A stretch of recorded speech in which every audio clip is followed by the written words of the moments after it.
देखो, केमिस्ट्री का पहला चैप्टर है विलियन, ठीक है, इंग्लिश में कहते हैं सॉल्यूशन।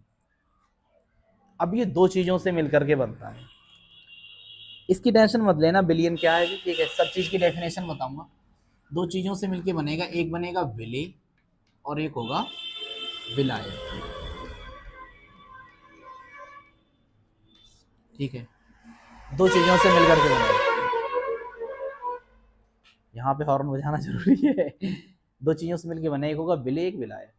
अब हमें कुछ नहीं पता क्या है, ठीक है, लेकिन हमें ये तो पता है ना कि हम शरबत कैसे करके बनाएंगे, ठीक है, बस वही बना लो, काम हो जाएगा। शरबत बनाना है तो बहुत नॉर्मल सादा सा सिंपल सा बनाना है, कैसे करके, चीनी और पानी, ऐसे ही तो बनाओगे। और इसी एक लाइन पर पूरा चैप्टर शुरू करूंगा और इसी एक लाइन से पूरा चैप्टर खत्म कर दूंगा, ठीक है। आप चाहो तो इसमें नमक या पानी भी मिला सकते हो, ठीक है, ब्राइन उसे कहते हैं, नमक या पानी, ब्राइन नहीं कहते हैं, ठीक है। तो हम इस पर शुरू कर रहे हैं, ये हमारे रनिंग में है, सारी सारी चीज़ें हमें पता है कि हाँ, मेहमान हमारे घर पर आता है तो पहले उससे पूछते हैं कि पानी पी लो, पानी के बाद उसे कहा जाता है चाय, चाय के बाद अगर वो ना माने कोल्ड ड्रिंक, कोल्ड ड्रिंक के बाद वो ना माने पौवा, नहीं ये नहीं करना है, ठीक है, ठीक है, शरबत, ठीक है, कोल्ड ड्रिंक के बाद ना मानता तो शरबत, लस्सी तो मिलने नहीं वाली, ठीक है, महंगी आ रही है। क्वार्टर में मजा आ जाएगा अगर क्वार्टर पीने वाला होगा तो, ठीक। चीनी और पानी को मिलाकर क्या बना है, शरबत, ध्यान सुनते रहना, दो तीन बार बताऊंगा, ठीक है। ये जो बना है इसे हम नाम देते हैं विलियन, दोनों चीजों को मिलाने के बाद जो चीज बनती है उसे क्या नाम देते हैं, विलियन, ठीक है। पानी, अब ध्यान सुनो, ये बताओ, मेरी बात ध्यान सुनना, चीनी में पानी मिलाई गई है या पानी में, मतलब चीनी में पानी मिलाया गया है या चीनी को पानी में मिलाया गया है, फिर सुनो, चीनी को पानी मिलाया गया है या पानी को चीनी मिलाया गया है, चीनी को पानी मिलाया गया है, मतलब ज्यादा तो पानी रहा होगा ना, ठीक है, जिसमें मिलाएंगे वो ज्यादा रहा होगा। तो जो चीज ज्यादा होती है, अभी मैं जर्नली बता रहा हूँ, डेफिनेशन नहीं करेक्टली, ठीक है, तो चीज ज्यादा होगी अमूमन सांद्रता या फिर जिसकी क्वांटिटी ज्यादा होगी उसे हम नाम देंगे विलायक, ठीक है, और जिससे घोलते हैं उसे क्या कहते हैं, विले। अब मैं बड़ी सिंपल सी डेफिनेशन बता दूं तुम्हें, ठीक है, लेके नहीं आना है लेकिन तुम्हारे समझने के लिए बता दे रहा हूं, ये है जिसको घोलते हैं, जिसको घोलते हैं उसे क्या देते हैं, क्या कहते हैं हम, विले, जिसको घोलते हैं, और जिसमें घोलते हैं, हाँ, जिसमें घोलते हैं वो क्या होता है, विलायक, और जो बनता है वो क्या होता है, विले। तीन स्टेटमेंट, ठीक है, जिसको घोलेंगे विले, बहुत सिंपल सी साधारण सी अपनी आम भाषा में मैं बता रहा हूं, ठीक है, मैं अभी आपके लिए उस डेफिनेशन पे नहीं जा रहा हूं कि इसकी सांद्रता कम होती है, इसके मोल ज्यादा होते हैं कम होते हैं, ठीक है, अभी एक साथ मैं आपके लिए कंफ्यूज नहीं करूंगा। जिसको घोलेंगे, जिसको घोलेंगे वो क्या होगा, विले, जिसमें घोलेंगे विलायक, और जो बनेगा विले, समझ गए, ठीक। यहां से देख लो, जिसको घोलते हैं विले, जिसमें घोलते हैं विलायक, और जो बनता है विले। नमक और पानी, नमक और पानी को मैंने घोला है, तो नमक को जब नमक क्या होगा इसमें, विलय होगा या विलायक होगा, बता, एक बात बता कि नमक को पानी में डालेंगे, नमक में पानी को डालेंगे, किसको किस में घोल रहे हैं, विले, विले, ये क्या है, विले, इसी को तो घोल रहे हैं, ठीक है, ये क्या होगा, विले, क्योंकि नमक को घोल रहे हैं और किस में घोल रहे हैं, पानी में, तो ये क्या होगा, विलायक। जिसमें घोलते हैं वो क्या होता है, विलायक, और जिसको घोलते हैं विले, और जो बना है वो क्या होगा, खारा पानी बनेगा। आ रही बात समझ में। अब मैंने दो चीजों को मिलाया है, दो चीजों के मिलाने से विलियन तैयार हो गया है, ठीक है। अगर मैं तीसरी चीज भी मिला दूं तब भी वो विलियन ही रहेगा, ठीक है, चौथी चीज मिला दूं तब भी वो विलियन ही रहेगा। तो आप लिखेंगे दो या दो से अधिक पदार्थों के मिश्रण मतलब मिक्सचर को हम क्या कहते हैं, विलियन कहते हैं। अभी मत लिखो, मैं डेफिनेशन बता रहा हूं, ठीक है। दो या दो से अधिक पदार्थों के मिश्रण को विलियन कहते हैं। ये तीन तरह के होंगे, कोलाइडी विलियन, वास्तविक विलियन एंड निलंबन, ठीक है। और फिर से मैं बता रहा हूं डेफिनेशन को, दो या दो से अधिक पदार्थों के मिश्रण को विलियन कहते हैं। कहीं कहीं समांगी मिश्रण आया हुआ है, साल्ट ज्यादातर वहीं से निकलते हैं। मतलब अप्रोच कहाँ पे जा रही है सॉल्ट वहीं से निकलते हैं, ठीक है। समझ गए बात के लिए, ठीक। वो रॉक्स वगैरह का भी कुछ प्रोसेस है, चट्टानों वगैरह से निकलता है, ठीक है। बाकी वो बेहतर जाने, इतना ज़्यादा नॉलेज उसमें भी है नहीं। तो विलेय और विलायक को का मिश्रण जो होगा वो क्या कहलाएगा हमारे पास, विलेय। समझ गए अल्लाह। साहिल आगे बढ़े तनिक, ठीक है आगे बढ़े, मांग थोड़ी रहा हूँ कि आगे बढ़ जाओ तो विलेय और विलायक के मिश्रण को हम क्या नाम देंगे, विलियन, ठीक। या फिर आप अगर डेफिनेशन करेक्ट लिखोगे तो दो या दो से अधिक पदार्थों के मिश्रण को हम विलियन कहते हैं। मैंने दो लिखा है और मैंने आपसे कह दिया दो से अधिक भी हो सकते हैं। चलो चाय बना ले, ठीक, चाय बना ले, मुझे बना नहीं आती है, तुम लोग थोड़ी हेल्प करना। क्या क्या जरूरत पड़ेगी, पानी, बनवाओ बनवाओ, हाँ दूध डाल लो, मुद्दे वाली चीज, और चीनी, और कुछ डालोगे, चाय की पत्ती, ठीक है, और अदरक डाल लो, और लौंगा इलायची का बीड़ा लगाया, लौंगे वोंगे डालोगे। बहरहाल पढ़ने को तो बहुत पड़ जाएगा, ठीक है। ये भी जो बनेगा ना सारा का सारा, क्या बनने वाली इससे, चाय। चीनी नहीं डाली, फेंकी तो नहीं बना दी है, हाँ तो सही है क्या बनेगी, चाय। अच्छा कुछ लोग इसमें थोड़ी कारीगरी डाल के नमक भी मिलाते हैं, ठीक है, चलो मिला, हाँ हाँ ठीक, क्या मिलता है, नमक। तो ये क्या बनी, चाय। अब ये जो बना है ये क्या होगा, विलियन। यहाँ पर दो पदार्थ है, यहाँ पे दो से ज्यादा है कि नहीं है, दो से ज्यादा है। तो दो या दो से ज्यादा पदार्थों का मिश्रण क्या कहला रहा है, विलियन। एग्जैक्टली, कोई दिक्कत नहीं, ये भी हमारा क्या हो गया, देखो विलय तो ये होने वाला है, ठीक है। बाकी सबको आपने डाला है तो वो क्या होंगे, इन सबको घोला ही तो है, ठीक। सॉरी, विलायक ये होने वाला है, विलायक ये होने वाला है, बाकी सबको डाला है, आप लोग क्या हो जाएंगे, ठीक, कोई दिक्कत, ठीक। अब आगे बढ़ रहे हैं थोड़ा सा, इतनी बात को समझ गए, ठीक। अब यहाँ से बिलियन के प्रकार आएंगे, तनु बिलियन, सांद्र बिलियन, ठीक है। अजीब अजीब तरह की बातें होंगी, उन सबको डिटेल में बताऊंगा। आप अभी जस्ट ये उतार लो ओवरव्यू, ठीक है, नोट करो। इसके बाद हम बात करेंगे कि बिलियन के गुण कौन कौन से होते हैं, ठीक है, या फिर बिलियन कितने प्रकार के होते हैं। तो पहले तो मैं बात कर ले रहा हूं कि विलय और विलायक के आधार पर ये बिलियन कितने प्रकार के होंगे, ठीक है। अच्छा विलय और बिलियन के आधार पे बात मत करो, थोड़ा सा ऐसे कर ले रहे हैं।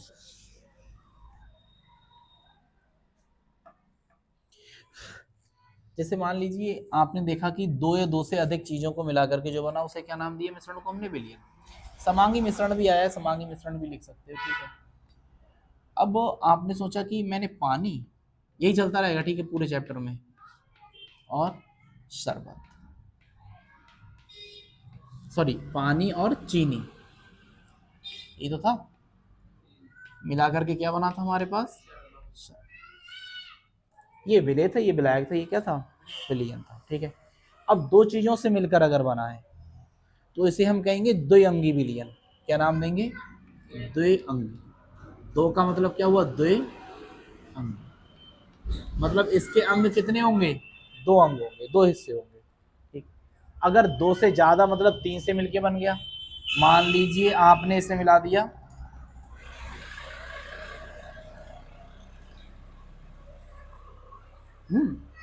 जाने हो इसे, ठीक है। अगर ये ना मिलाओ तो दूध मिला दो, ठीक है, या दही मिला दो, दही, चीनी, लस्सी नहीं बन रही क्या पानी। अब दो से अधिक थे तो इसे 3 हो गए, लस्सी कर दूं इसे, ठीक है। तो तो इसे क्या कहेंगे, त्रिअंगी विलियन। हाँ, दो दो से मिलके बनेगा द्विअंगी, 3 से मिलके बनेगा तो त्रिअंगी विलियन। कोनो दिक्कत? अब आगे बढ़ रहे हैं थोड़ा सा। देखो, इसके बाद हम बात करेंगे बिलियन मोस्टली 3 तरह के होंगे। वास्तविक विलियन, एक होगा कौन सा, वास्तविक, एक होगा कोलाइडी, ठीक है, और एक होगा निलंबन, सस्पेंशन। इनके बारे में हम चर्चा नहीं करेंगे, हम इसके बारे में करेंगे, ठीक है। वास्तविक, मैं इनके उदाहरण जरूर बताऊंगा। जैसे कोलाइडी विलियन की आप बात करें तो कोलाइडी विलियन आपका जेल, टूथपेस्ट जो होता है क्लोजअप ताजा सांसें, ठीक है, वो वाला, ये वाला, ठीक है, ये आपके कोलाइडी सोल्यूशन है। अब वास्तविक विलियन क्या है? अच्छा, निलंबन की बात कर ले रहे हैं। आप ऐसा समझ लो कि मैंने पानी में चूने को मिला दिया, कुछ समय बाद बैठ गया, ठीक है। अभी ऐसा मिट्टी को मिला दी, कुछ समय बाद बैठ गई, ये हमारी आएगी निलंबन में। फिलहाल हाँ, मतलब अलग अलग कण दिखाई देंगे हमें, निलंबन कण क्या होंगे, अलग अलग हमें दिखाई देंगे। इसमें आप और ले सकते हो कोलाइडी वाले में कोहरा। कोहरा आता है, कोहरा आता है ठंडों में, तो हमारा कोलाइडी विलियन है, ठीक। हम बात कर रहे हैं मेनली वास्तविक विलियन पे, इसे मैं बाद में डिटेल में कभी समझाऊंगा, अभी जस्ट उदाहरण है, ठीक है, थोड़ा इधर उधर बताया है। वास्तविक विलियन की बात कर रहे हैं। वास्तविक विलियन जो होगा वो समांगी मिश्रण से मिलकर के बना होगा। समांगी मिश्रण क्या होगा कि अगर मैं एक को दूसरे में मिलाऊं तो वो एक जैसी अवस्था वाला हो जाए। जैसे कि मैंने अगर चीनी को पानी में मिलाया है तो शरबत बना है, दिखेगा किसकी तरह, पानी की तरह। ये गलत कह रहा हूं? जिसमें एकल प्रवस्था पाई जाएगी, हाँ ठीक है। अगर दूध को पानी में मिलाएंगे तो ऐसा विलियन भी क्या होगा, वास्तविक विलियन। तो जब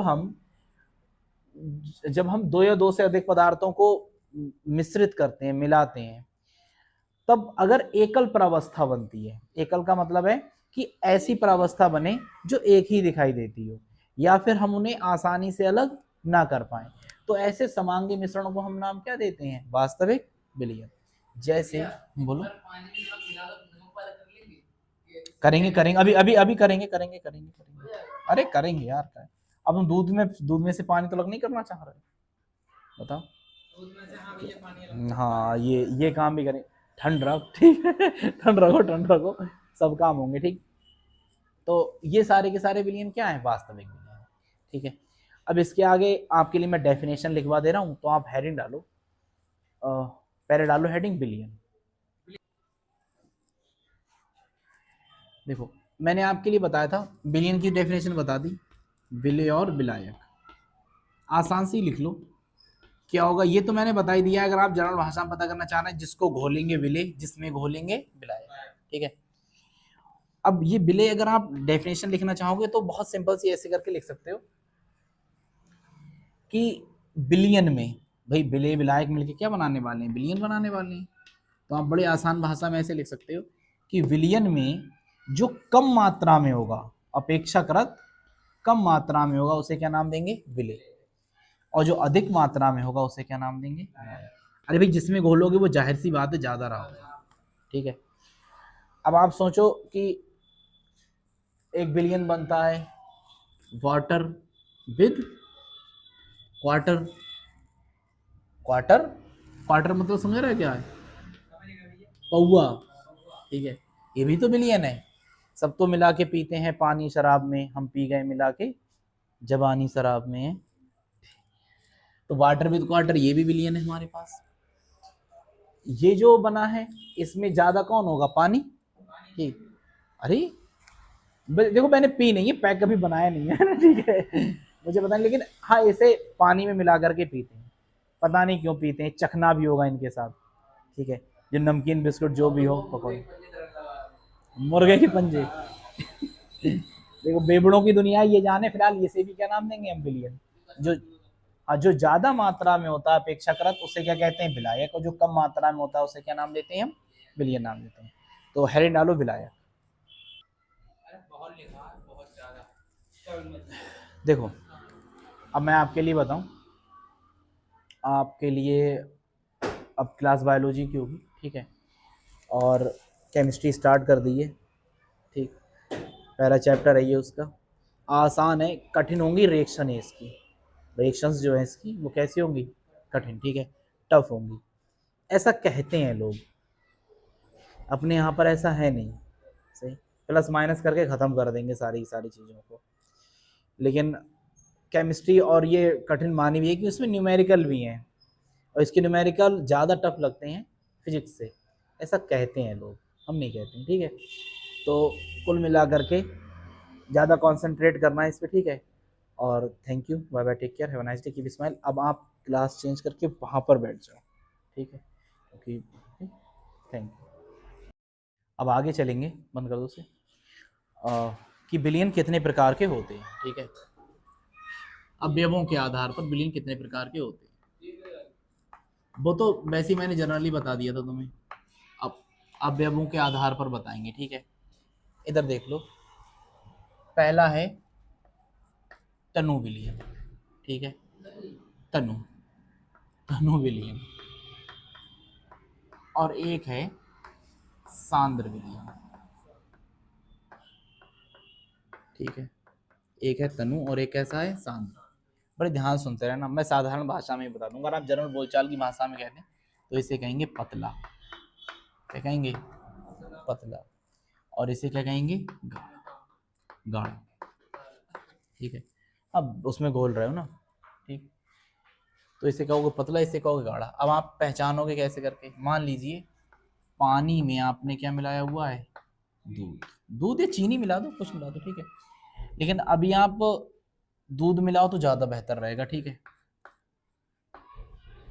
ध्यान से देखो, अब इसमें विलायक कौन है, ये होगा, जिसमें घोलते हैं वो क्या होता है, विलायक, और ये क्या होगा, विले, विले, ये क्या होगा, विले, बनेगा विलियन जाकर। अब मुझे एक बात बताओ, बड़े ध्यान सुनना, कि मैं किसे ज्यादा घोलूं, मतलब किस चीज को ज्यादा रखूं कि ये पतला हो जाए, मतलब तनु हो जाए, हाँ, मतलब विलायक को ज्यादा रखेंगे और विलय कैसा होगा, कम, ठीक है।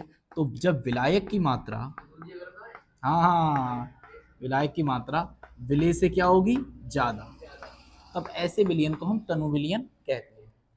तो जब किसी विलियन में विलायक की मात्रा विलय की मात्रा से अधिक होती है तो ऐसे विलियन को सामान्यतः तनु विलियन कहा जाता है, ठीक है। अब सांद्र मतलब गाढ़ा कब होगा, जब दूध ज्यादा होगा, पानी कैसा होगा, कम, मतलब दूध ज्यादा का मतलब विलय कैसा होने वाला है, ज्यादा, ठीक है, और विलायक कैसा होने वाला है, कम, हाँ, हम्म, हाँ, हाँ, एग्जैक्टली, ठीक है। वो संतृप्त असंतृप्त में कॉन्सेप्ट समझाऊंगा मैं, ठीक। देखो, तो आप डेफिनेशन अगर लिखोगे, कैसे करके लिखोगे कि तनु विलियन क्या है, ऐसा विलियन जिसमें विलायक की मात्रा विलय से हाँ अधिक होती है, ठीक है, उसे कहते हैं तनु विलियन कहते हैं। दूसरा क्या है आपके लिए, सांद्र, जिसमें विलायक की मात्रा अधिक होती है, विलय की मात्रा कैसी होती है, कम, उसे क्या कहते हैं, हम सांद्र विलियन कहते हैं। अब अगर आप उसका कॉन्सेप्ट लेना चाह रहे हैं तो ऐसे करके समझ लो, आपने पानी में चीनी डाली, पानी में क्या डाली, चीनी, ये ऐसा समझ लो गन्ने का रस डाल दिया आपने, उसे चला रहे हो, ठीक है। तो अगर उसमें भी पानी की मात्रा ज्यादा है, पानी की मात्रा ज्यादा है तो कैसा रहा होगा, पतला तनु। और अगर हम उसे चलाते रहें, ठीक है, बहुत देर तक गर्म करते रहें उसे, तो उसमें जो गुड़ है या फिर गन्ने का रस की मात्रा है, फिर चीनी की मात्रा ज्यादा रह जाएगी, पानी क्या होगा, भाप बन के उड़ने लगेगा। इस स्थिति में हम क्या कहेंगे, अब वो कैसा हो गया, गाढ़ा, या फिर क्या कहेंगे, शांत। आगे बात समझ में। तो दो तरह के विलियन यहाँ से हमारे लिए मिले, कौन कौन से, एक मिला हमारे लिए तनु विलियन जिसमें विलाय की मात्रा विलय की मात्रा ज्यादा होती है, एक मिला सांद्र विलियन जिसमें विलय की मात्रा विलाय की मात्रा से अधिक होती है, ठीक। अब दूसरा आ जाओ इसी के टाइप में, ये है, एक है संतृप्त विलियन, संतृप्त विलियन, ठीक है, पा बनेगा, बता हिंदी इंग्लिश तक क्या नहीं आ रही है, मास्टर बने घूम रहे हैं। संतृप्त विलियन, एक होगा असंतृप्त विलियन, और एक क्या होगा, अति संतृप्त, वो भी बता रहे हैं, ठीक है। ध्यान से सुनो इसे भी, एक ही बार जैसे इस पे कॉन्सेंट्रेट किया ऐसे इस पे करना। संतृप्त का मतलब क्या है, मैंने भाई, आप बड़ी सी कढ़ाई लेकर के उसमें डाल रहे हो पानी, ठीक है, चीनी डाल रहे हो, चाशनी बना रहे हो, तो आपने पानी लिया, उसमें चीनी को डालना है आपके लिए। आप जो चीनी डालोगे तो आप डालते गए, चीनी डालते गए, अब एक समय ऐसा आएगा कि उससे ज़्यादा आप उसकी मात्रा नहीं मिला सकते, ठीक है। एक कैपेसिटी तो होगी किसी चीज़ की, इतनी ज़्यादा घुल जाएगी उसमें, ठीक है। अब उस कैपेसिटी से ओवर आप उसमें मात्रा नहीं कर सकते, ठीक है। तो जब उस कैपेसिटी तक पहुंच जाती है, ठीक है, अधिकतम संभव मात्रा जितनी हम घोल सकते हैं, अधिकतम अधिकतम संभव मात्रा जब घुल सकती है विलेय की, उससे क्या कहते हैं हम, संतृप्त विलयन, अधिकतम संभव मात्रा, ठीक है। तो जब किसी भी विलायक में विलेय की अधिकतम संभव मात्रा घुली हुई होती है, तब उसे संतृप्त विलयन कहते हैं। अब मैं एक उदाहरण ले रहा हूं, ठीक है। जैसे कि हमने लिया 20 लीटर पानी लिया, ठीक है, 20 लीटर क्या लिया, पानी। अब 20 लीटर पानी को लेने के बाद में हमने उसे मान लेते हैं, ठीक है, 30 किलो चीनी मिला दी। पहले हम एक साथ 30 किलो नहीं डालना है, 10 किलो डालेंगे, फिर 20 किलो डालेंगे, फिर 30 किलो। अब हम और ज़्यादा नहीं मिला सकते, ठीक ना, मतलब डालने को डालते रहो, लेकिन विलियन में हम और ज़्यादा नहीं मिला सकते। तो अधिकतम कितनी मिला सकते हैं, 30 किलो। तो ज़्यादा से ज़्यादा 30 किलो मिला सकते हैं हम, तो इसे हम कहेंगे संतृप्त विलियन, की इससे ज़्यादा हम नहीं मिला सकते, ठीक है। हालांकि मना नहीं करेगा वो आपके लिए, पानी थोड़ी आएगा बाहर निकल के कि क्यों डाल रहा है मुझमें चीनी को, ठीक है, नहीं आएगा। तो जब किसी भी विलेय में, सॉरी, किसी भी विलायक में विलेय की अधिकतम संभव मात्रा घुली होती है, तब उसे हम क्या कहते हैं, संतृप्त विलयन कहते हैं। विलेय की अधिकतम संभव मात्रा घुली होती है। अब आएगा अगला असंतृप्त। असंतृप्त क्या है, संतृप्त का उल्टा दिखाई नहीं दे रहा है, संतृप्त का उल्टा है, ठीक है, संतृप्त का उल्टा है। इसका मतलब क्या है, अधिकतम घुली हुई नहीं होगी, कम घुली हुई होगी, ठीक है। तो जब संतृप्त विलयन से कम मात्रा, मतलब 30 से कम हो जाए, चाहे 29 हो जाए, चाहे 29.5 हो जाए, 30 से कम हो जाए, ठीक है। तो अधिकतम जब किसी भी विलायक में, जब किसी भी विलायक में विलेय की अधिकतम मात्रा से कम मात्रा घुली होती है, तो विलेय की अधिकतम मात्रा से, अधिकतम संभव मात्रा से कम मात्रा घुली होती है, ठीक है, तब उसे क्या कहते हैं हम, असंतृप्त विलयन कहते हैं। आ रही बात समझ में, जब अधिकतम संभव मात्रा घुली हो संतृप्त विलयन, और जब अधिकतम संभव मात्रा से कम मात्रा घुली हो तो क्या हो जाएगा, असंतृप्त विलयन। अगला है हमारे पास अति संतृप्त विलयन, ठीक है, अति संतृप्त विलयन। अभी इसका क्या मुद्दा है, देखो, संतृप्त हो गया, अधिकतम घुल गई ज्यादा से ज्यादा, इसमें कि ज्यादा से कम घुली है।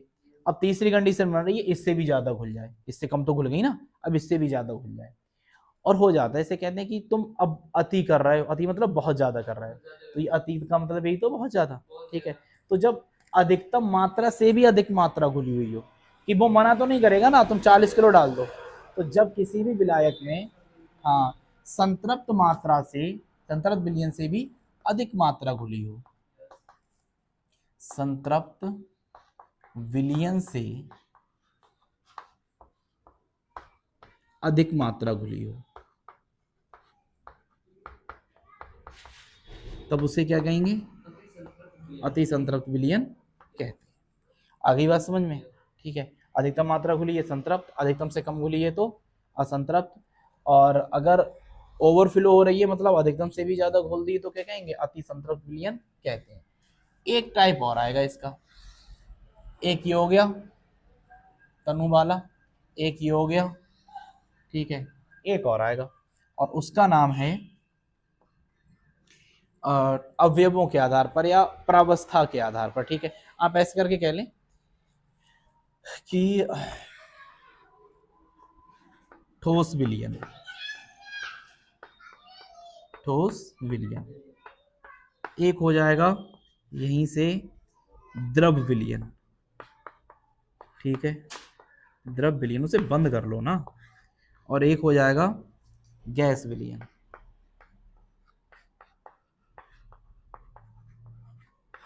ठीक है, अब बड़ी ध्यान सुनना, जब मैं एक ही डेफिनेशन बताऊंगा, एक ही से बिल्कुल तीनों समझ में आने लगेंगे। ठीक है, जब विलायक, आपको किसे पकड़ना है, सिर्फ विलायक को। जब विलायक द्रव अवस्था में होगा, विलायक कैसा होगा, द्रव अवस्था में होगा, तब इसे हम क्या नाम देंगे, द्रव विलयन। ठीक है, जब विलायक ठोस अवस्था में होगा, विलायक कैसा होगा, तो इसे क्या नाम देंगे, ठोस विलयन। और जब विलायक कैसा होगा, हाँ, गैस अवस्था में होगा, तो इसे क्या नाम देंगे हम, गैस विलयन। तो जब विलायक, जब किसी भी विलयन में विलायक ठोस अवस्था में होता है तब उसे ठोस विलयन कहते हैं। जब विलायक द्रव अवस्था में होता है तो उसे द्रव विलयन कहते हैं। जब विलायक गैस अवस्था में होता है तो उसे गैस विलयन कहते हैं। विलायक का मतलब है जिसमें घोल रहे हैं चीजों को। ठीक है, अब द्रव का मतलब है हम द्रव में घोलेंगे। अब द्रव मतलब पानी में घोल दो, किसे पौवा घोल दो पानी को अल्कोहल में। ठीक है, अल्कोहल, या पानी को दूध में घोल दो, तब भी तो बात वही है। ठीक है, तो द्रव में ही घोल रहे हैं हम। अब गैस में घोलेंगे, गैस में कोई चीज कैसे घुल जाएगी, गैस में मिला दो, हाँ एग्जैक्टली, जैसे हवा। ठीक है, हवा में कई गैसें मिली हुई, बहुत अच्छी। ठीक है, हवा, गैस को गैस में मिला देंगे। अब ठोस में किसे मिलाना है, ठोस में किसी भी हाँ नहीं, वो तो उसमें पानी विलायक हो जाएगा। ठीक है, जैसे मैं बता रहा हूँ, ठोस होता है आपका सोना, सोने में आप दूसरी मिश्र धातुएं मिला देते हैं। ठीक है, या आप कह दो कि सोने में हमने मिला दिया पारा, मरकरी, तो तुम थर्मामीटर चेक कर रहे हैं, हाँ ठीक है, हाँ ठीक, तो उसे हम क्या कहेंगे, ठोस है ये विलायक, उसमें मिला दिया। ये द्रव में मिला दिया, द्रव विलयन। और ये मतलब गैस में मिला दिया, तो ये कैसा हो जाएगा, गैस विलयन हो जाएगा। ठीक, नोट करो इसे।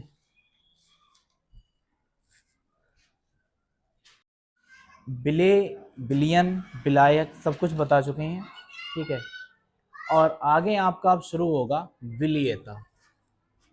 ठीक है, विलीयता ये क्या है, बड़े ध्यान सुनो, बड़े ध्यान सुनो। एक होगा विलेय, एक क्या होगा, विलायक, और बनेगा क्या, विलेय। यही तो बात है, विलेय और विलायक को मिलाकर क्या बनने वाला है, विलेय। अब हम विलेय को, हाँ बोलो, जो खुलता है वो विलेय होता है, जिसमें खुलता है वो विलायक होता है। ठीक है, अब हम इसको किस में घोलेंगे, इसमें। ठीक है, अगर मैं ये कह दूं कि ये कितना है, 100 ग्राम, तो तुम इसमें जितना ज्यादा से ज्यादा विलेय घोल दो, ठीक है, उसे हम कहेंगे विलेयता। बड़ा सिंपल सा है, किसी विलेय की वह मात्रा, मान लीजिए तुमने इसमें 20 ग्राम विलेय, हाँ ठीक है, मान लीजिए आपने इसमें 20 ग्राम विलेय घोल दिया। ठीक है, 20 ग्राम घोल दिया, और 20 ग्राम से ज्यादा घुल नहीं सकता, अधिकतम था ये। ठीक है, संतृप्त तक था, इससे ज्यादा घुल नहीं सकता, तो इसे हम क्या कहेंगे, विलेयता। क्या नाम देंगे, विलेयता। तो किसी भी पदार्थ की या किसी भी विलेय की वह अधिकतम मात्रा, अधिकतम मतलब ज्यादा से ज्यादा, अधिकतम मात्रा जो कि विलायक के 100 ग्राम में घुल जाती है। ठीक है, क्या कहलाती है, विलीयता कहलाती है।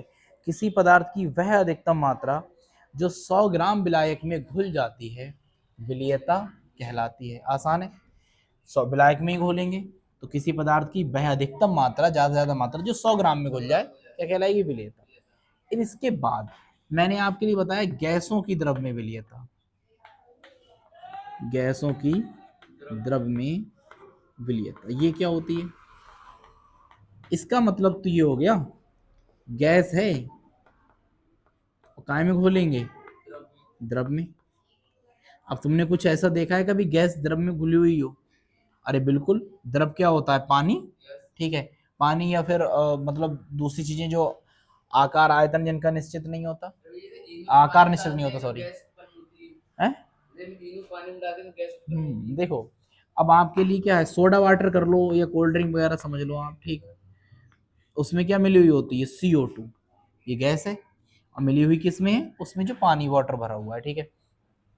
तो वो द्रव हो गया और ये हमारा क्या हो गया, कार्बन डाइऑक्साइड गैस हो गई। इतनी बात समझ में आ रही है। तो हम इसमें द्रव में काय को घोलेंगे, गैस को, ठीक।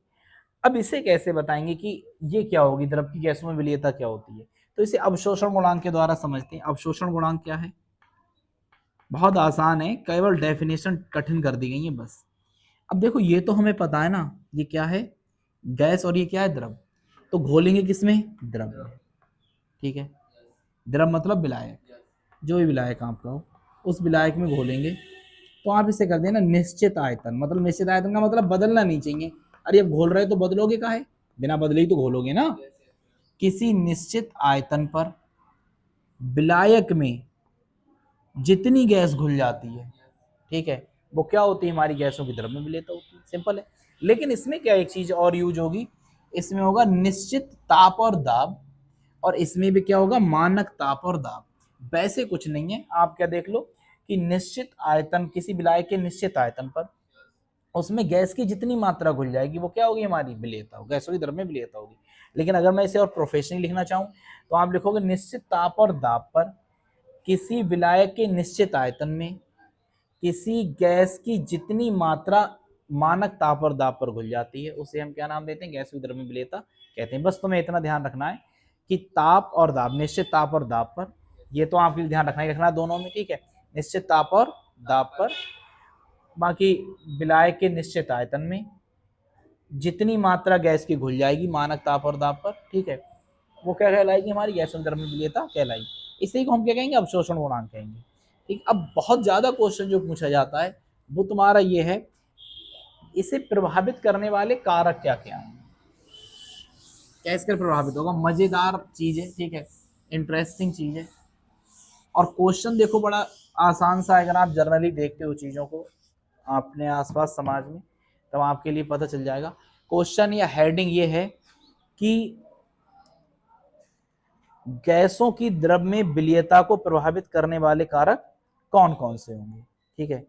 गैसों की द्रव, तो इसे हेडिंग डालो, अभी बता रहे हैं इसमें, ठीक है। गैसों की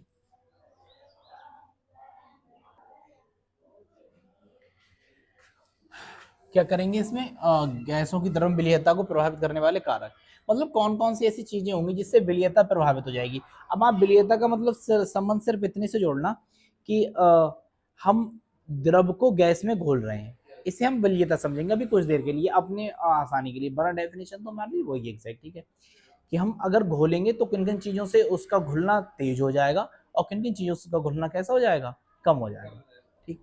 इस चीज को हम समझेंगे। तो पहला है ताप का प्रभाव,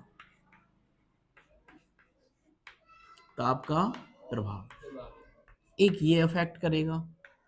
दूसरी चीज है विलायक की प्रकृति, सब समझा रहा हूं भी, ठीक है।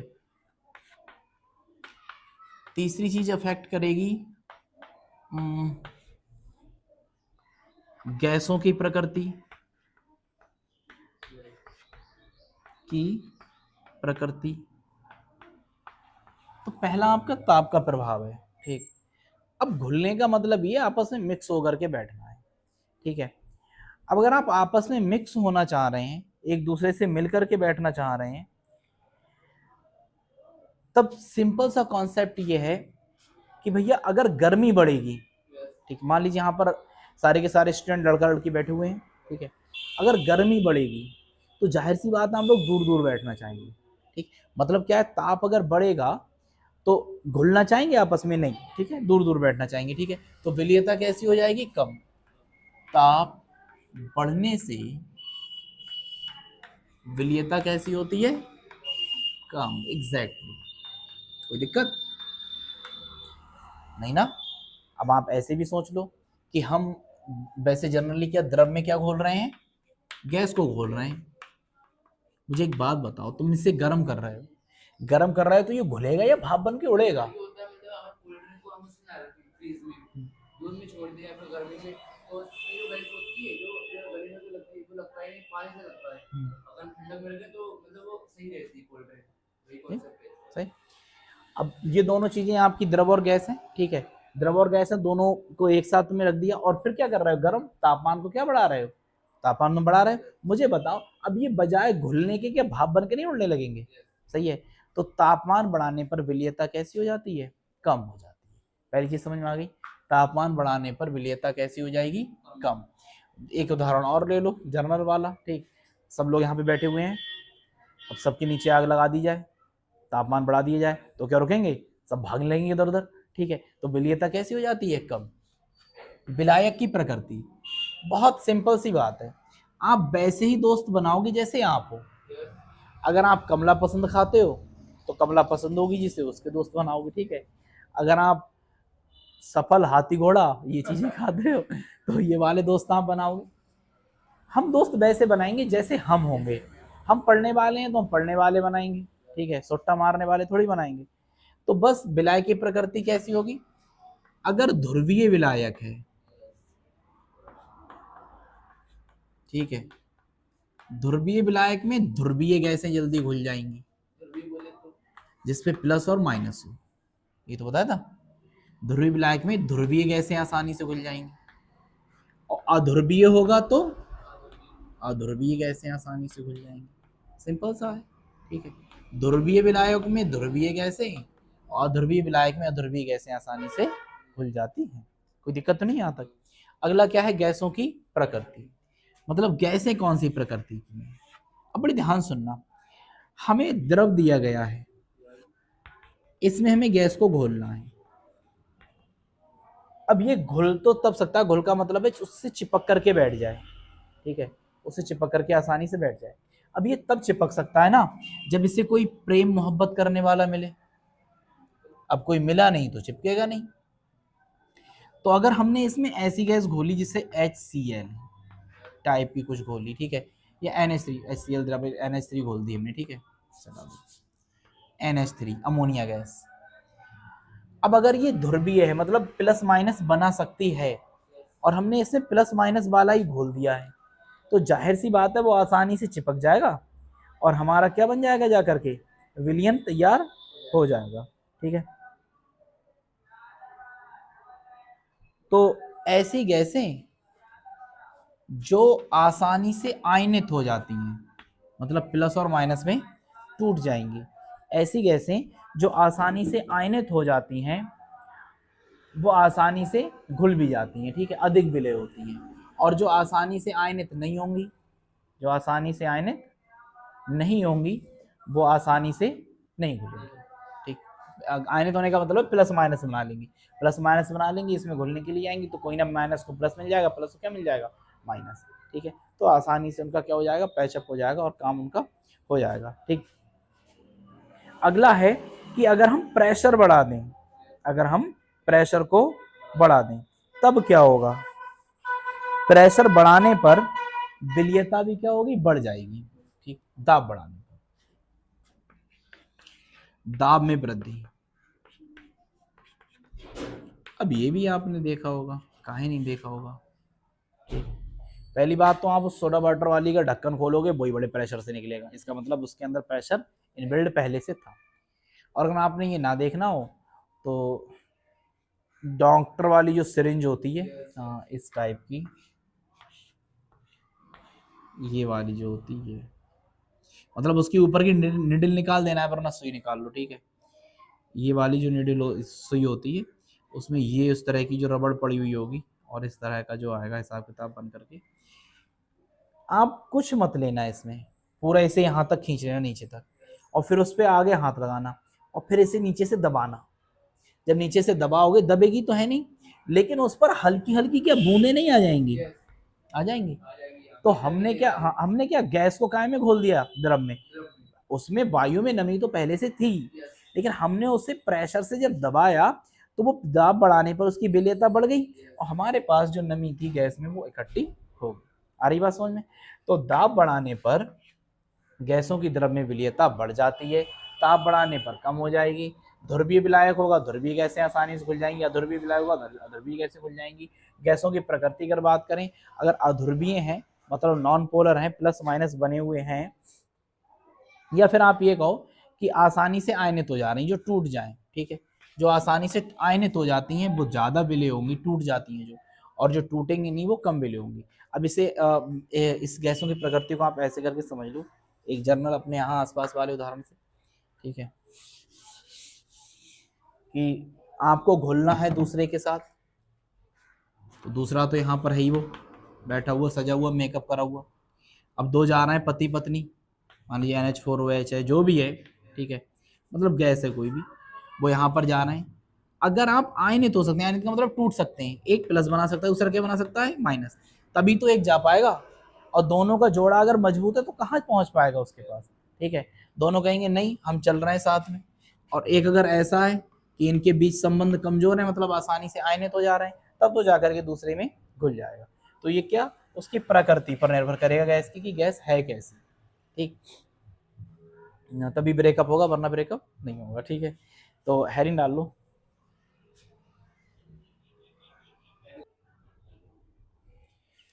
देखो अभी मैंने क्या बताया कि दाब बढ़ेगा, अगर मैं भी इसका सिरिंज का उदाहरण लिया था कि अगर आप दाब बढ़ाओगे तो विलेयता क्या होगी, बढ़ जाएगी। यही हेनरी ने बताया था। कौन? हेनरी।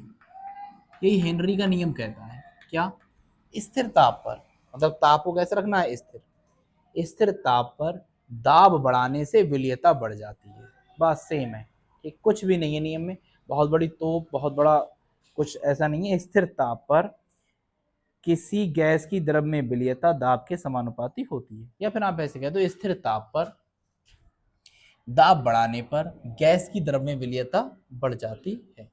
अगर मैं इसे, ठीक है, चलो मैं इसे कल ही बताऊंगा, ठीक है, आगे अगले बार लेक्चर में से बताएंगे। Thank you, bye bye, take care, have a nice day, keep smile. कल बताया था आपके लिए मैंने गैसों की द्रव्य विलेयता पर दाब का प्रभाव, दाब का प्रभाव।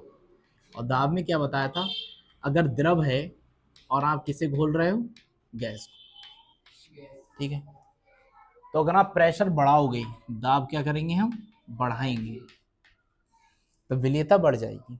ये कल बता दिया था। और यही वाहियात सी चीज हेनरी ने बताई है, ठीक है, किसने बताई है, उन्होंने क्या बताया है, उन्होंने बताया है कि अगर स्थिर ताप पर टेम्परेचर कैसा होना चाहिए, स्थिर, मतलब तापमान को मत बदलना। अगर आप तापमान को बदल दोगे ना तो क्या होगा कि कणों, जो उसके अणु हैं वो इधर उधर अपने आप गति करने लगेंगे, तो आप विलेयता को निर्धारित कर ही नहीं पाओगे। तो आपके लिए क्या नहीं बदलना है, टेम्परेचर को नहीं बदलना है, एज इट इज रखना है, ठीक। स्थिर ताप पर किसी गैस की द्रव्य विलेयता, किसी गैस की द्रव्य विलेयता उसके दाब के अनुक्रमानुपाती होती है, ठीक है। आप कह सकते हैं किसी गैस की काय में विलेयता, द्रव्य विलेयता गैस के दाब के समानुपाती होती है। कहने का मतलब ये है, आप जितना ज़्यादा टेम्परेचर बनाओगे, बढ़ाओगे, सॉरी, जितना ज़्यादा दाब बढ़ाओगे, जितना ज़्यादा आप दाब बढ़ाओगे उतना ज़्यादा क्या बढ़ जाएगा, उसकी मात्रा घुलने की बढ़ जाएगी, ठीक है, उसकी घुलने की मात्रा बढ़ जाएगी। तो स्थिर ताप पर, हेनरी के नियम के अनुसार स्थिर ताप पर किसी भी गैस की द्रव्य विलेयता उसके दाब के समानुपाती होती है। अब m क्या है यहाँ पर, m है हमारे पास जो हमने सबस्टांस लिया है, घोला है जो, ठीक है, हमने जो घोला है उस घुली हुई गैस की मात्रा, m को हम क्या नाम देंगे, घुली हुई, घुली हुई गैस की मात्रा, ठीक है। और P क्या है, दाब, ऐसे लिख दे रहा हूँ मैं शॉर्ट में, ठीक है। अब यहाँ से अगर मैं समानुपाती का निशान हटाता हूँ तो बराबर का निशान आता है, और बराबर का निशान यहाँ पर क्या आएगा, K, ठीक है, समानुपाती स्थिरांक लेकर के आएगा K, और ये क्या होगा P। तो यहाँ पर K को हम क्या कहेंगे, समानुपाती नियतांक, समानुपाती नियतांक। तो एक बार हेनरी का नियम बहुत आसान सा है, बता दे रहा हूँ फिर से। स्थिर ताप पर किसी भी गैस की द्रव्य विलेयता, गैस को क्या में बोल रहे हैं, द्रव्य, गैस की द्रव्य विलेयता उसके दाब के समानुपाती होती है, कि जो विलेयता है गैस की मात्रा है, घुली गैस की मात्रा, वो कितनी बढ़ जाएगी, दाब बढ़ाने पर बढ़ जाएगी। आप खुद सोचो, मैंने गैस को द्रव्य लिया हुआ है, मैं दाब बढ़ाऊंगा तो घुलना उसका मात्रा बढ़ेगी नहीं बढ़ेगी, एग्जैक्टली, हाँ ठीक है, एग्जैक्टली बढ़ जाएगी, दाब लगाने से क्या बढ़ जाएगी, मात्रा उसकी बढ़ जाएगी। यही हेनरी का नियम है। आप यहां से उतारो।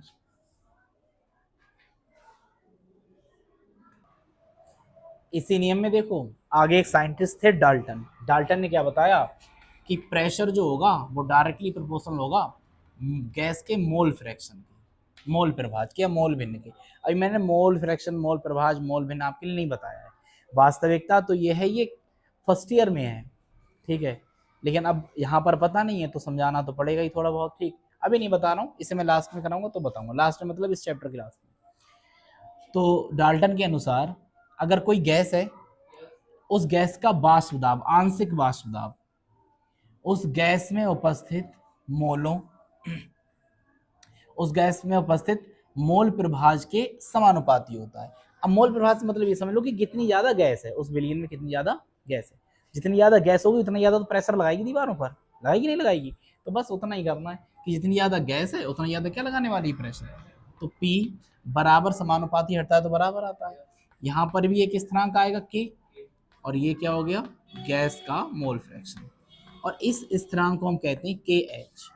P तो यहाँ पर हो गया आंशिक दाब, क्या हो गया, आंशिक दाब, ठीक है, पार्शियल प्रेशर। एक्स एच हो गया, हमारा ये हो गया गैस मोल प्रभाज, या मोल अंश कह दो आप, या मोल भिन्न कह दो, जो भी कह दो, मोल प्रभाज किसका, गैस का। अब बचा हमारे पास के एच, इसे ध्यान रखना, एच का मतलब है हेनरी, तो इसे नाम क्या देते हैं, हेनरी स्थिरांक। क्या नाम देंगे, हेनरी स्थिरांक, ठीक है। तो आंशिक दाब किसके, अब मैं एक बार, डाल्टन ने क्या बताया था कि किसी भी विलयन में उपस्थित गैस का आंशिक वाष्प दाब उस विलयन में उपस्थित गैस के मोल प्रभाज के समानुपाती होता है। मोल प्रभाज क्या होता है आपके लिए बता दूंगा, वैसे मैं बता दे रहा हूँ। अगर हमने दो चीजें ली हैं, एक विलेय और एक क्या लिया है, विलायक, ठीक है, तो अगर मैंने मान लीजिए, तो आपका बनेगा जाकर के क्या, विलय, ठीक है, बहुत सिंपल चीज है। विलय अगर आपने ए मोल ले लिया, विलायक आपने अगर बी मोल ले लिया, तो विलयन आपका टोटल ए प्लस बी बनने वाला होगा। और मुझे ये निकालना है ए प्लस बी में से ए कितना है हमारे पास, ए प्लस बी में से हमारे पास ए कितना है, तो इसी को हम क्या बोल देंगे, ए का मोल भिन्न, ठीक है। बी निकालना है तो बी बटे ए प्लस बी हो जाएगा, बी का मोल भिन्न, तो बस वही है ये एक्स, अगर मैं इसे लिखूंगा तो एक्स ए लिख दूंगा, समझ आ रही है। तो इसे क्या है, ये डाल्टन का नियम है, इसे के एच को क्या नाम देते हैं हम, हेनरी स्थिरांक। अब थोड़ा सा लॉजिकली सीखना, थोड़ा सा, ठीक, बाकी तो रटाने के लिए तो कह दूं मैं कि ऐसा ऐसा होता है, बाकी सब चीजें अलग हैं। तो यहां पर हमारे पास क्या है, P इज इक्वल टू के एच और गैस का मोल प्रभाज, ठीक है। अब ध्यान से देखो कि P और X, मैं जैसे जैसे P बढ़ाऊंगा वैसे वैसे क्या बढ़ता जाएगा, मोल प्रभाज बढ़ता जाएगा। तो हम यहां पर ले रहे हैं, एक ग्राफ बना ले रहे हैं, कैसे करके आएगा, सारी की सारी चीजें पता चलेंगी।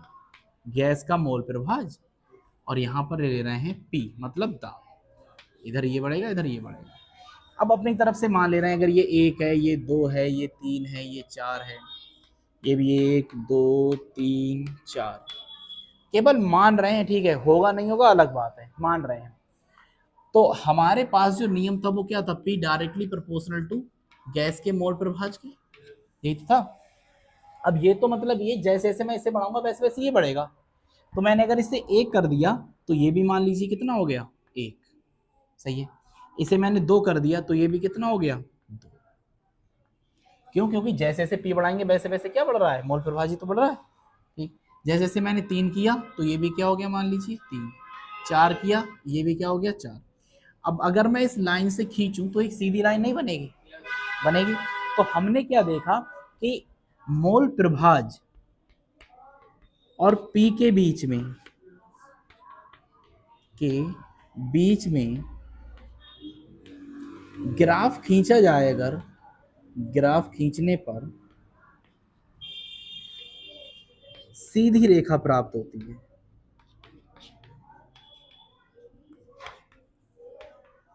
प्राप्त होती है। आ रही बात समझ में, कैसी रेखा प्राप्त होगी? एकदम सीधी रेखा प्राप्त होगी। अब अगर हम इसे और डिटेल में डिस्कशन करें, अब मैं क्या काम कर रहा हूँ, इसे हटा दे रहा हूँ, तो मैंने केवल एग्जाम्पल लिया था तुम्हें समझाने के लिए, इसे हटा दे रहा हूँ। ठीक, ये नहीं बनाना था। अगर मैं और आपके लिए आगे ले जाऊं इसमें डिटेल में, तब आप क्या देखेंगे कि यहीं से अगर मुझे के एच निकालना है तो P अपॉन गैस के मोल प्रभाज, यही तो आ जाएगा। के एच निकालना था तो ये गैस मोल प्रभाज कहाँ चलेगा? नीचे। हम एक काम कर लेना, यहाँ से कोई लाइन मान ले रहे हैं, अपनी खींच ले रहे हैं, ये ट्राइंगल बन गया। ठीक है, ट्राइंगल बन गया। टेन थीटा निकाल लो इसका, टेन थीटा, ये थीटा मान लो, सही है, जस्ट ओवर थीटा मान लो। अब ये वाला कितना है? एक्स है, क्या है? एक्स। और ये वाला कितना है हमारे पास? पी। वाला कितना है? पी। यहां से यहां तक की ये हमारे पास पी है, वो हमारे पास कितना है? एक्स। उल्टा कर लो इसे, सॉरी उल्टा, सॉरी फॉर दैट। ठीक है, उल्टा कर लो, ये मोल प्रभाज कर लो और ये हमारे पास कर लो आंशिक दाब पी। ठीक, तो ये वाला इसके सामने अगर वैसे उल्टा बनाओगे तब भी सेम बना, एकदम कोई कमी नहीं है। ठीक है, क्योंकि जैसे से बढ़ा रहे हैं वैसे वो बढ़ रहा है, लेकिन मुझे प्रवणता निकाल ली इसलिए मैंने इसे कर लिया, ये पी कर लिया मैंने, और ये क्या कर लिया हमने? एक्स निकाल लिया। तो अगर हमें टेन थीटा निकालना है तो लंब बटे क्या होता है? आधार। तो लंब क्या है हमारे पास? भी आधार क्या है? गैस के मोल प्रभाज। और ये हमारे पास किसके बराबर है? के एच के बराबर है कि नहीं है? तो P अपॉन गैस के मोल प्रभाज। तो मैं ये कह सकता हूं, ये जो टेन थीटा है इसको नाम देते हैं हम प्रवणता, या फिर इसको कहेंगे ढलान। थीटा, थीटा कितना है? ठीक, तो अगर हम इसका ढलान देखें प्रवणता, तो किसके बराबर है? हेनरी नियतांक के बराबर है। ठीक, तो आप लिखेंगे ग्राफ की प्रवणता, प्रवणता किसके बराबर है? हेनरी नियतांक कहलाती है, लिख देना, कहलाती है। सही है। अगर आप उन दोनों को बदल देंगे, पी इधर एक्स मोल प्रभाज इधर कर देंगे, तब भी एकदम सेम ग्राफ बन रहा है, कोई एरर नहीं है, कुछ भी नहीं है। लेकिन फिर यहाँ पर अगर प्रवणता निकालोगे तो फिर 1/k(h) लिखना पड़ेगा। ठीक है, तो इसे नोट करो। अच्छा, मैं इसे एक बार फिर से बता दे रहा हूँ। देखो, आपके लिए मैंने हेनरी का तो नियम बता दिया कि जो मात्रा होगी वो दाब के अनुक्रमानुपाती होगी, जब आप समानुपाती हटाओगे तो क्या आ जाएगा, और ये क्या आ जाएगा? ये हेनरी का नियम था। दूसरा, किसी जो गैस को हम द्रव में घोलेंगे तो उसका वाष्प दाब उस गैस के मोल प्रभाज के समानुपाती होगा। समानुपाती का निशान हटाओगे, क्या आएगा? एक नियतांक आएगा, उसे हम क्या नाम देंगे? हेनरी नियतांक, हेनरी स्थिरांक कहेंगे। और ये तो मैंने आपके लिए समझाने के लिए लिखा है कि मोल प्रभाज क्या है। ठीक, इसके बाद अगर हम देखें, आपके लिए पता है कि ये वाला डाल्टन ने बताया था, मैंने हटा दिया तो के एच आ गया। तो अगर मैं इसे बढ़ाऊंगा तो ये बढ़ेगा, पी को मैंने इस तरफ लिख लिया, एक्स को इस तरफ, मोल प्रभाज को इस तरफ लिख लिया। ठीक है, तो मैं ये बढ़ाऊंगा प्रेशर, तो ये भी बढ़ेगा। तो इसे बढ़ाते हुए ये बढ़ाया मैंने, तो ये सीधी रेखा प्राप्त होगी। सीधी रेखा जो प्राप्त होगी, इसके बीच की सीधी रेखा प्राप्त हुई। अगर मैं इसकी ढलान निकालूं, प्रवणता निकालूं, तो किसके बराबर आएगी? वो के एच, हेनरी नियतांक के बराबर आती है। ठीक है, अब इसमें आगे लिखेंगे हेनरी के नियम की सीमाएं। पहले आप इसे नोट करो। हाँ, इधर वाले से उल्टा लिख गया इस बार। अब देखो, हेनरी का नियम लागू कब कब हो सकता है? ठीक है, तो हेनरी का नियम, पहली बात, ताप कम नहीं होना चाहिए। ठीक है, आप सोचो ताप कम हो जाए। दूसरी बात, दाब ज्यादा नहीं होना चाहिए। ठीक, तो मैं एक एक करके बता दे रहा हूं। दाब अधिक ना हो,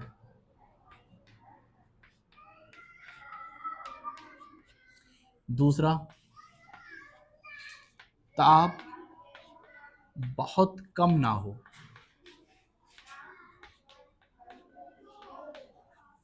तीसरा, गैस जो है वो द्रव में बहुत कम घुलती हो, बहुत कम विलेय हो। इधर आ जाओ, आप देख लो क्या है मसला एक एक चीज का।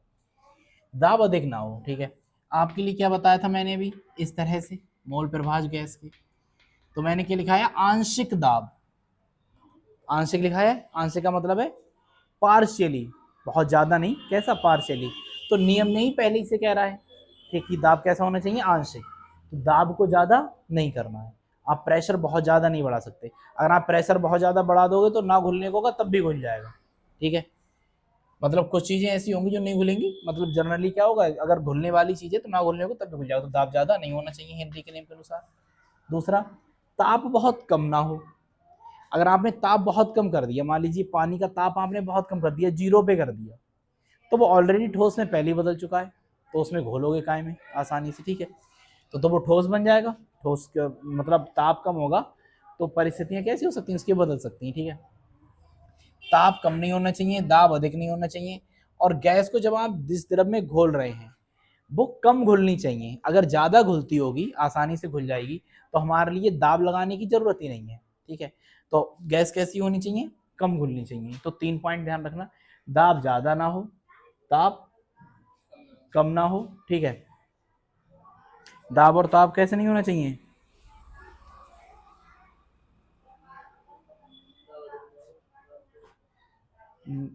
दाब ज़्यादा ना हो, ताप कम ना हो, और विलेयता कैसी होनी चाहिए गैस की तरफ में, बहुत कम होनी चाहिए। ठीक, अगली हेडलाइन डालो, हेनरी के नियम के अनुप्रयोग। अनुप्रयोग, तो इसी को डिस्कस कर ले रहे हैं कि मात्रा किसके प्रोपोर्शनल होगी, प्रेशर की। और जितना ज़्यादा दाब बढ़ाओगे उतनी ज़्यादा क्या बढ़ेगी, घुलने की मात्रा बढ़ जाएगी। दाब बढ़ाओगे तो घुलने की मात्रा बढ़ जाएगी। लेकिन जो लोग ऊंचाई पर बहुत ज़्यादा है, ठीक है, जो बहुत ऊंचाई पर रह रहे हैं, पहाड़ों वगैरह पर हैं, वहाँ पर प्रेशर कम हो जाता है, दाब कैसा हो जाएगा, कम। अब अगर दाब कम होगा तो घुलने की मात्रा भी कैसी हो जाएगी, कम। गैस घुलती है काय में, ब्लड में। ठीक है, तो सांस लेंगे, ऑक्सीजन ब्लड में घुलेगी, तो सांस लेंगे हम इतनी ऊंचाई पर जाने के बाद में, तो इतनी ऊंचाई जाने के बाद सांस लेते हैं तो वो सांस जो ऑक्सीजन है वो ब्लड में घुलेगी। लेकिन ऊंचाई बढ़ने से वो ब्लड में उसका दाब कैसा हो गया, कम। दाब कम हो गया तो वो कैसी घुलेगी, कम घुलेगी। और जब ऑक्सीजन पूरी तरह से घुलेगी नहीं तो इंसान कमजोरी महसूस करने लगेगा। फिर से बता रहा हूँ, सांस फूलने लगी। ठीक है, इसलिए पहाड़ों पे चढ़ना कठिन होता है, सांस फूलने लगती है, क्योंकि ऊंचाई बढ़ने पर दाब कैसा हो जाता है, प्रेशर कम। प्रेशर कम होगा तो गैस भी घुलना कैसी हो जाएगी, कम। और गैस घुलना अगर कम हो गई तब कमजोरी महसूस होने लगेगी। दूसरा, एक तो ये हो गया। दूसरा, अगर आपको विलीयता बढ़ानी है तो प्रेशर को बढ़ा दो। ठीक है, अब आपने सोडा वाटर का नाम सुना है, सोडा वाटर, तो जल में क्या घोलते हैं, CO2 घोलते हैं, घोलते नहीं घोलते हैं।